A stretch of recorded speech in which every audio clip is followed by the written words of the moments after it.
And we're also a society that hates women. Now you say, yeah, those male chauvinists, they hate women. No, women hate women. The people who hate women more than anybody else on this planet are feminists. They hate women. They want women to be men. They don't want them to be women. And any woman who says, I believe that it is my desire to be in my home, to raise godly children, to support my husband in the endeavors that he has to go through in order to provide for our family, any woman who does that is considered a failure in our society. She's looked down upon, and I know that from personal experience. I know the things that my wife has suffered, the things that people have said, because, they say, why don't you help your husband? And she says, well, I do. No, why don't you get a job? I mean, as a minister, he doesn't make that much money. You could provide other things. What? All right, let's go to chapter 1, verse 27. God created man in His own image. In the image of God, He created him, male and female. He created them. So we see here that both man and woman were created in the image of God. And both of them have an equal standing before God. The roles that they play in the marriage has nothing to do with a lack of equality. When we will get to the point where it says that a man is head of his home and a wife is to live in submission to her husband, it does not mean that the wife is less than her husband. It does not mean that. If you think it does, then guess what? You've just destroyed the Trinity. Because did not the Son submit to His Father? So did that make the Son less than His Father? If you say yes, then you have just committed heresy. Within the Trinity itself, the Son submitted to His Father. And yet the Bible says the Son and the Father are one and they are equal.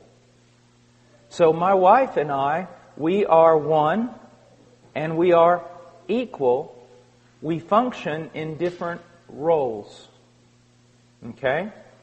Now today everyone says, no, if you've got to have the same role or you're not equal. That's why there's this push by feminists, and they've won the day, to be honest with you. They've won the day, that women ought to be fighting on the front lines. That women ought to be doing what men do in everything. And if you deny women that, then you're not treating them as equal. No, what you're doing is you're denying that men and women are different and that they were made different by a Creator God. We are different and we were created for different roles. But we are equal. We're all made in the image of God. God blessed them in verse 28 and said to them, be fruitful and multiply and fill the earth and subdue it. That subdue the earth was also given to the woman. But there is a different role in subduing the earth. Now, a woman's not even worthy of love in today's culture unless she's 5'10" and weighs 7 kilos or something. You know what I mean? You know that, right?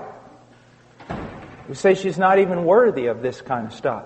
That's only for very special women. And that's the kind of, your women, your wives constantly are looking at women in magazines who aren't even real. And they're going, I don't look like this. You know Cindy Crawford, the famous supermodel? She said something one time that was really wise and true. They were interviewing her and she said, what you need to understand is Cindy Crawford doesn't look like Cindy Crawford. And they said, what do you mean? She goes, do you really think my legs are that long? They can do great things with a computer. And when I'm bent over like this with a beach ball, yeah, I've got a little roll of fat here too, but they can move that away. They can take that off. And so what happens is just normal women are being compared, and they compare themselves to these pictures that aren't even real. Not even the supermodel looks like that. And they walk around going, how could my husband love me? And then, if they walk in the living room and the husband is watching a television show where the women do look like that, don't think, man, that doesn't impact your wife negatively. That it doesn't make her think again, am I even loved? But now he goes to 9, he says, likewise, I want women to adorn themselves with proper clothing, modestly and discreetly, not with braided hair and gold or pearls or costly garments. Whoa. That tells me that there is clothing that's improper for a Christian woman. All right? I mean, that's just logic. There is clothing that is improper for a Christian woman.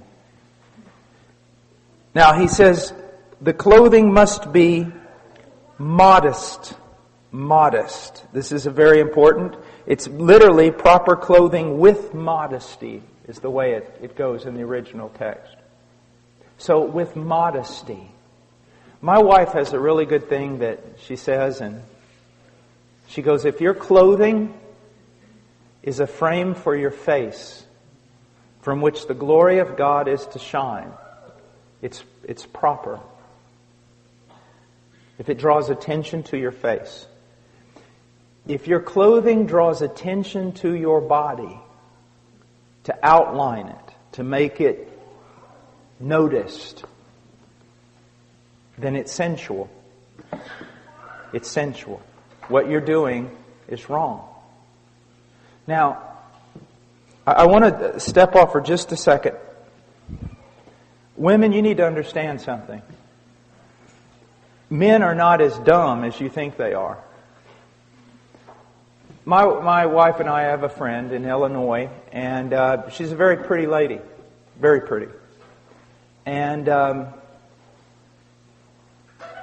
if she walked in that door right now, every man in this room, if he turned and saw her, this is what they would say. Well, that's a very pretty lady. That's a very elegant lady. That's a beautiful lady. And that's what they would think. But ladies, there are also women that aren't half as attractive as that lady I just described to you, either in their face or in their body, and they could walk in that door, and the moment every man heard the door open and he looked over there, if he was a godly man, he would have to go like this. Because it's not beauty, it's sensuality. And even though you can't exactly write down the rules and put it all on paper, when you see it, you know it. There is a difference between beauty and sensuality. And God is not against beauty. He is against sensuality. In Philippians, we are told to think on things that are excellent, that are noble, that are just, that are right, that are true. The way a woman carries herself and the way she dresses ought to promote the following types of words: modesty, discretion, wisdom, beauty, elegance, refinement, but not sensuality, luxury, extravagance. You know, extravagance, ladies, is when your husband wants you to take off your earrings so he can make them into lures to catch northern pike.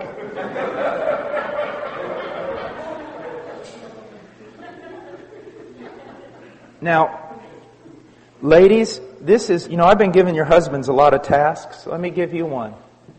Seek to find out what this means and go wherever the Lord shows you.